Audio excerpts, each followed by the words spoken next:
something to work on. Patrick, you've been making your calls. How are they going? And do you feel like they could be any better? How could my calls be any better? You know something? I feel like my strength is I do show up and I make the calls. I think it might be the folks that I'm targeting, but I'll often see in our dial for dollar scenarios and on the new Discord that we're using that my contact to appointment rate seems to be considerably lower than some of the other people. And I'm wondering what I may be missing. Because I'll see scenarios where there's people reporting multiple appointments per day of calls. And I'm not seeing, I don't know if I'm just fishing in a different pond, and what I'm doing differently. Cause I'm attempting to set them. It's just, they never seem like they're quite that ready to meet. So first of all, who are you calling? Like if we were going to break down in a typical day, typical day for me is, it would be, a couple past clients per your coaching. And then, whatever expireds we get locally, we don't get many anymore. It might be one or two a week in my area I cover. And then I'd say the primary folks I'm following up with is a large database of internet leads that I've cultivated over the years that I'm following up with that are still receiving updates, new registrations, people that have maybe fallen through the cracks. And I do set appointments for those folks after many, many phone calls. So I don't know if I've got people doing, from what I'm seeing, it looks like you guys are doing a lot of agent attraction. Maybe those are the appointments that are more often set. there is a mixture in there depending on who's reporting. Kim Mason is primarily doing production reporting. Okay. I saw her set 8 the other day, and Kim's on here. I'm trying to figure out how we should ask her about that. That was pretty crazy. I don't know. I don't know if I set 8 appointments in the last 3 weeks.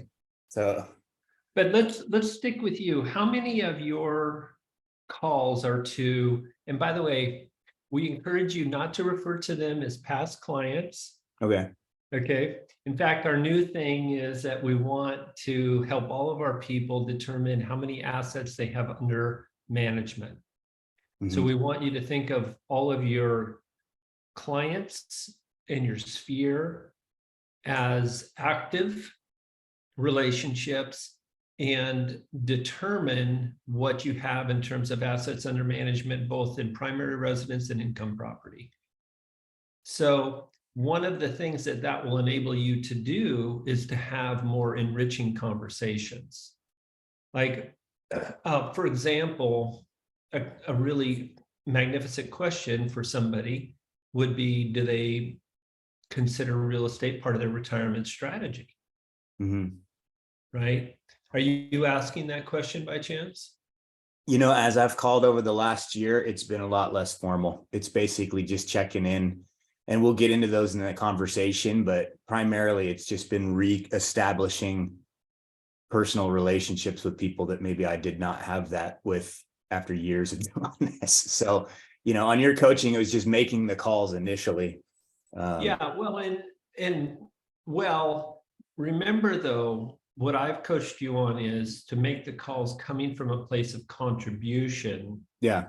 So what is that contribution taking the form of, right? Last round, I was calling with people, offering my vendor list, asking if they needed any help with stuff around the house. We had gone through a period where we had all the rain here. So I was calling there. And then this quarter, frankly, I'm looking for something. So maybe it's the investment piece that I can use. Right. And keep in mind, there's really 4 calls there. One of them is the real estate resource call. Do you need a painter, plumber, roofer, landscaper? Another one is, do you consider real estate part of your retirement strategy? If so, what does that look like? The third one is, are you living in your dream home? And the fourth one is to invite them to an event. One of the things that you might do is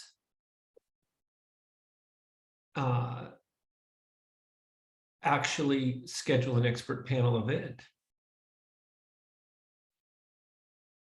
Right? Because one of the things that you're trying to do is to go from a cold relationship, you're trying to warm it up and actually into a live appointment. And maybe you're asking people to take too big a step, if that makes sense. Right? So, but if you call and reestablish a relationship with somebody, ask yourself, what do you think they think your agenda is? Depends on who I'm calling. Right. Yeah. But if you called me and not been in touch for a long time and you are reestablishing the relationship, I might perceive it as, okay, Patrick's calling to reconnect so that so he can get business from me, or that I would refer business to him. Mm-hmm. Right. And that wouldn't necessarily be perceived as coming from contribution. So what we need to shift that. And when if we think about the different levels of influence, when we're cold calling, that would be solicitation. That's the lowest level of influence, right?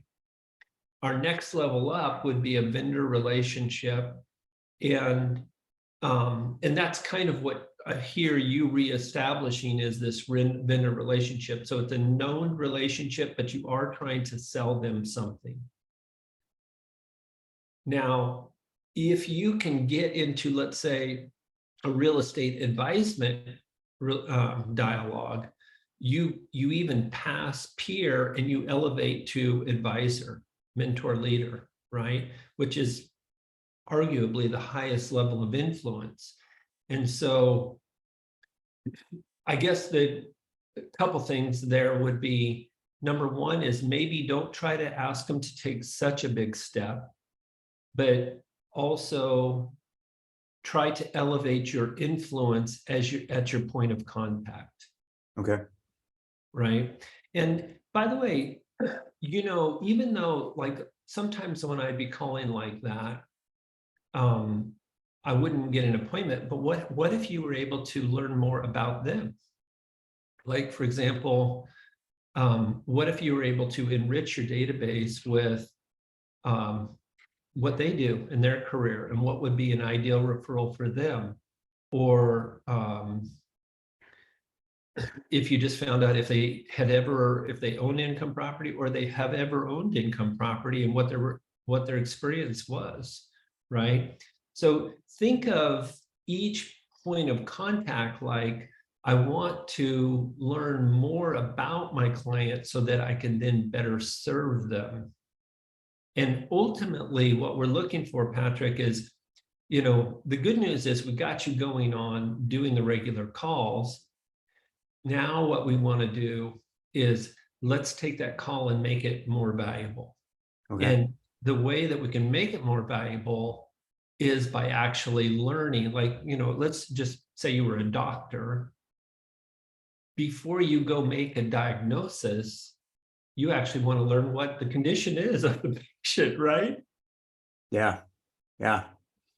It's honestly, in having this conversation, my head's spinning. I think, the CRM that I use, I can make specific fields for. And I think that a target of mine is going to be for each of those folks, not my past clients, my inventory of whatever, however you stated it. But those folks that just have a few questions answered for everybody in that database, and just make it my goal as I'm having these conversations, find out if they own. I don't even know if half of them own investment property someplace else. Whether or not they want to in the future, whether they want a second home in Tahoe or Santa Cruz or wherever, or whatever their goals are, and then just make it my goal to fill that out for each people, all those folks in my database.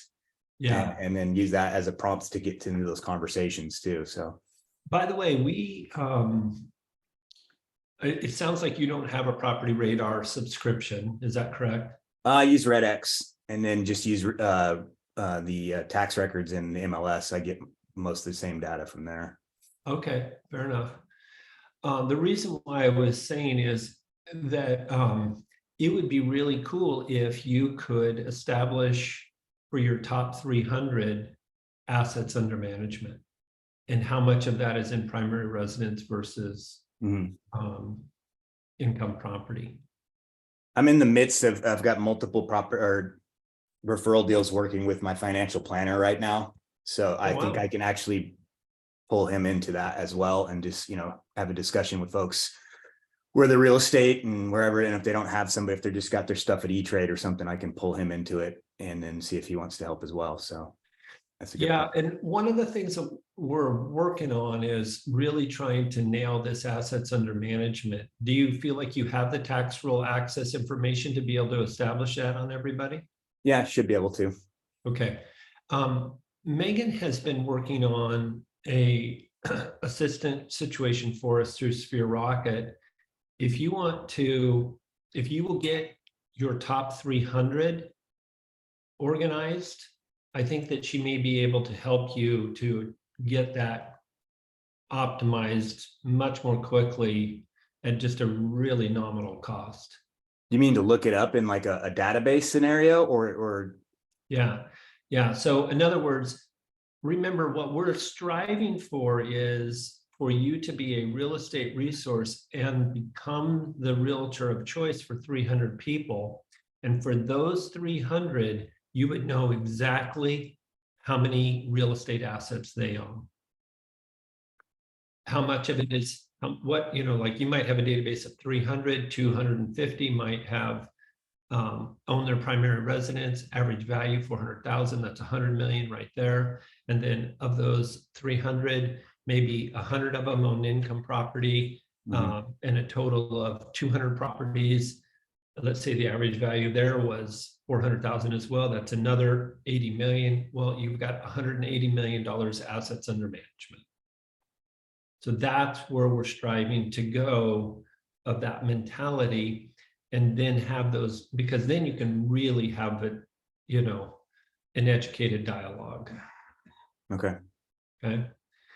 Russell, you were going to host this call, and you've done a lot of real estate investing. Do you want to add some commentary to this conversation about this concept of assets under management? I'll be honest, I haven't done a good job with my own clients, Don, on assets under management. But I think it's an outstanding way to look at it. Like we talked about a couple of weeks ago, financial advisors, right? I mean, they have done a really nice job of, being the go-to person for folks in their real estate. I just think about myself. The majority of my retirement income is going to come from real estate. Even though I have a Series 7 and a Series 55 pass where I know, stocks and mutual funds and all that stuff really well. Real estate is the right answer to build equity. And then if you do the right type of real estate, which I would consider multifamily, that's how you actually retire, right? I have a lot of apartment clients now. And if you think about it conceptually, if you have, let's say, 100 units under management, by the way, it's a lot less difficult than you think. And I'm headed that direction to start buying apartment complexes now that I really have an understanding of it. If you raise everyone's rent on 100 units, $50 a month, right? That's $5,000 extra income a month. So even if you buy apartments this year and you're breaking even, next year you're making an extra 60 grand. Your costs don't go up the same rate that your income does. The year later, another $50, right? A $50 increase is not that much on an apartment. Now you're at 120. The next year, $50, you're at 180. 5 years down the line, you could basically retire on one apartment complex. I have another guy that just did 500 and he increased rents $60 a month. So 30 grand a month increase in the first year. That's why after 2-3 years, these apartment complexes are worth 4, 5, 6 million more. So I think when you're having that conversation with people around, do you consider real estate part of your retirement strategy? If they say no, I would say there's two things that I have found in my life. Number one, single family residences are the easiest because most people have bought them before and they're outstanding equity builders. They're okay income providers, but if then you can get them to take the next step and start investing in multifamily, oh my gosh, I think that's the best retirement strategy there is. And I know whatever that statistic is, 90+% of millionaires are, in real estate, and then a huge percentage of billionaires are in equity. But in any event, I would say, my contribution would be that real estate is the answer to retirement income, and we can start understanding what assets they have under management and get them, balanced into real estate. That we're going to be doing them a very big service, and it's going to be a much easier call when you call them. We're not going to feel like you're soliciting them. You're trying to help them. So what about the opportunity? For example, Patrick may have somebody that says, okay, yeah, I'd like to invest, but I don't have the capital to buy a 100-unit building. Can we, what might be really interesting for our team is if you could bring us a 100-unit live investment where someone could participate with a fractional interest. Is that a possibility? That would be amazing. Let's do that. Okay. Yeah. I mean, isn't that pretty commonly done? All the time. Like we're doing right now, we're doing 500 and some odd units. I don't remember, 536 units right now. We're doing a sale.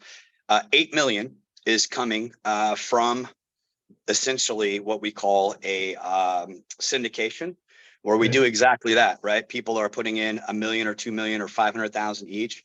The lady has syndicated the full 8 million, so none of it's coming out of her pocket. She's going to be a significant owner. She's got the bank to carry some and the seller to carry some, and she's going to control 500 and I think it's 36 units.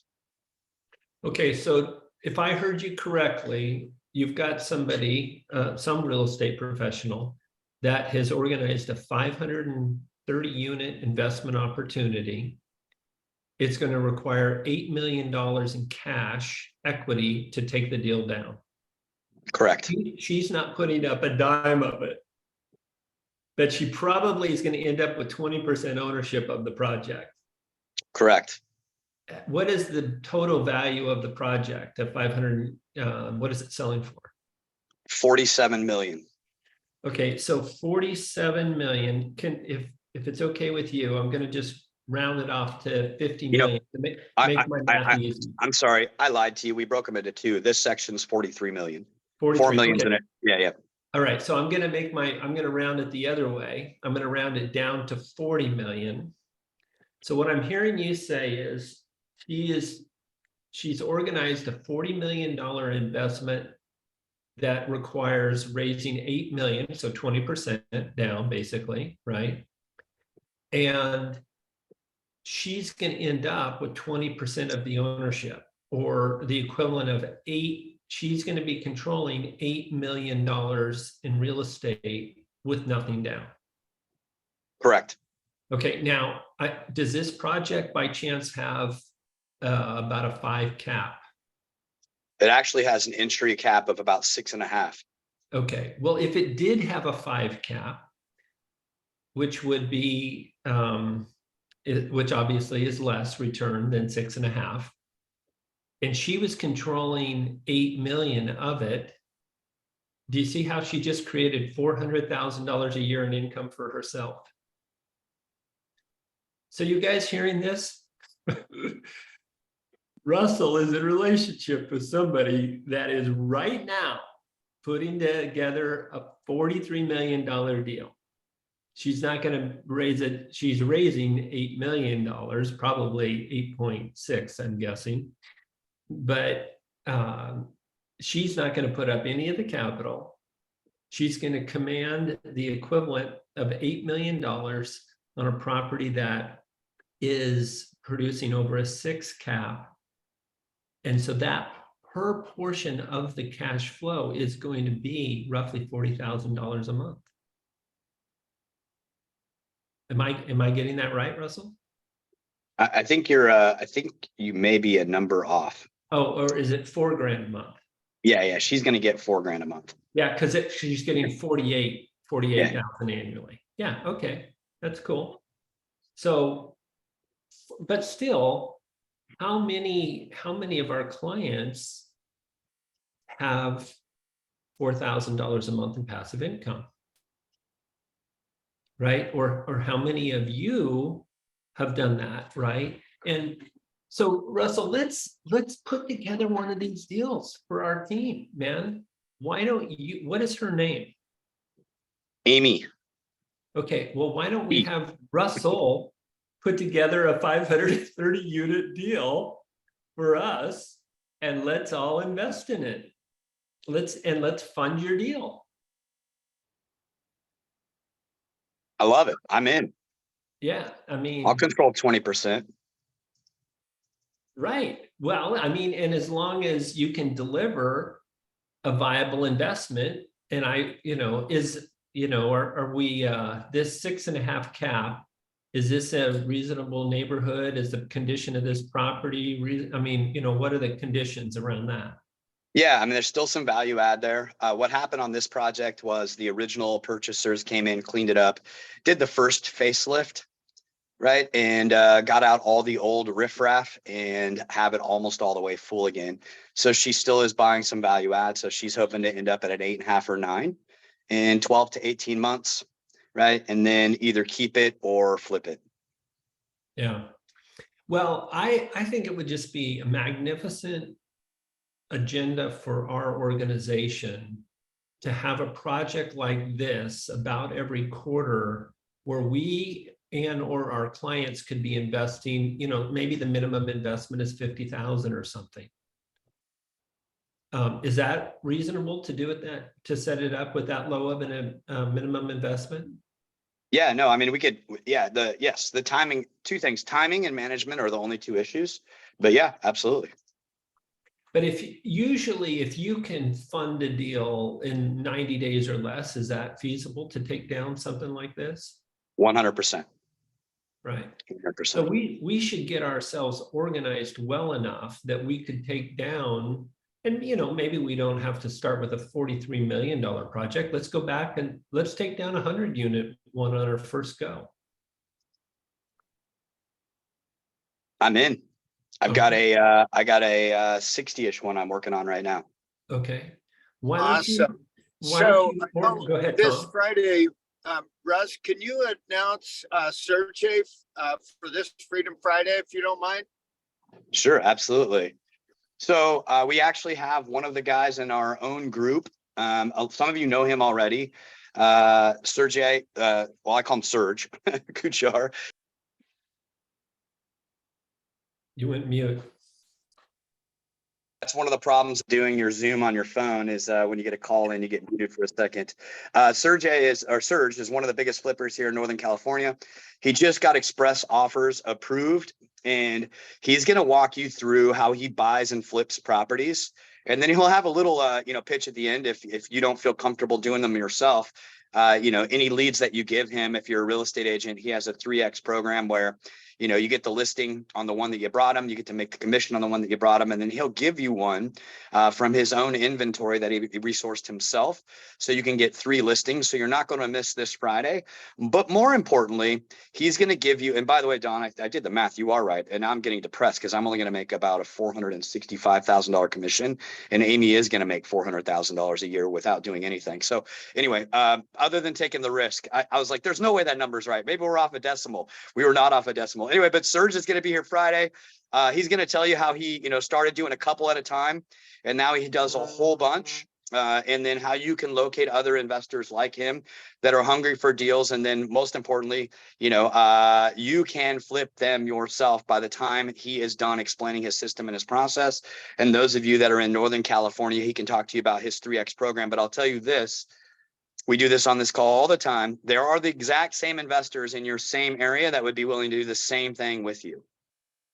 And the meeting on Friday is 9 a.m. Pacific. Freedom Fridays, we usually send out an email. It's also streamed on Facebook and a whole bunch of other places. Awesome. Well, hey, thanks, guys. Appreciate you. We'll see you Friday. Have a good day. Thanks, Don, Russ. Yeah. See you all soon. Have a good day. Thanks, guys. Bye, guys. Bye-bye.